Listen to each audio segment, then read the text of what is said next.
राज्यसभा विधान परिषद जागेवरून मवियामध्ये संघर्षाची चिन्ह. पवारांना राज्यसभेसाठी पाठिंबा दिल्यास काँग्रेस उद्धव ठाकरेंना विधान परिषदेत पाठिंबा देणार नाही, भाजपचा दावा.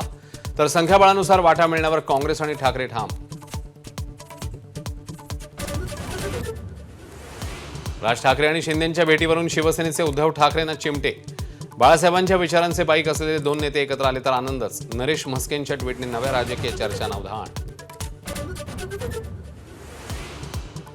भिवंडीच्या महापौरांची उद्या निवड होणार. गणिताच्या जुळवाजुळवीत काँग्रेसकडनं भाजपला धोबीपछाड. भाजपचे 9 नगरसेवक काँग्रेस आघाडीसोबत.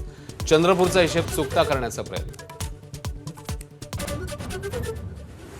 राज्यातल्या उच्चशिक्षित तरुणाईला दहशतवादाचा विळखा. अहिल्यानगर, पुसद, उमरखेडमध्ये एटीएसची 21 ठिकाणी छापेमारी. तरुणांना अतिरेकी कारवायांमध्ये ओढण्याचा कट उधळला. किल्ले शिवनेरीवर शिवजन्मोत्सवाचा सोहळा. मुख्यमंत्री, उपमुख्यमंत्र्यांसह शिवप्रेमींची हजेरी. कठीण काळात जिजाऊंनी प्रेरणा दिल्याचं म्हणत सुनेत्रा पवार भावुक. तर आग्र्यातही शिवजयंतीचा उत्साह.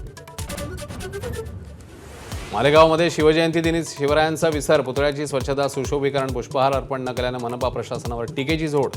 तर कोल्हापुरात शिवरायांचा पुतळा झाकत 3D डान्स. नोटाबंदीमुळे नक्षलवाद्यांचे तब्बल 20 कोटी रुपये गेले. एकेकाळचा नक्षलवाद्यांचा खतरनाक नेता भूपतींनी सांगितली इनसाइड स्टोरी.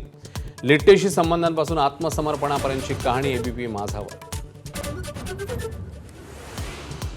सरकारच्या रेवडी संस्कृतीवर सुप्रीम कोर्टाची टीका. मोफत वाटपापेक्षा रोजगाराच्या संधी निर्माण करण्याचा सल्ला.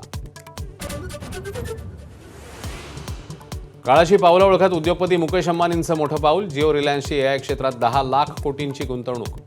दिल्लीमधल्या एआय इम्पॅक्ट समिटमध्ये घोषणा.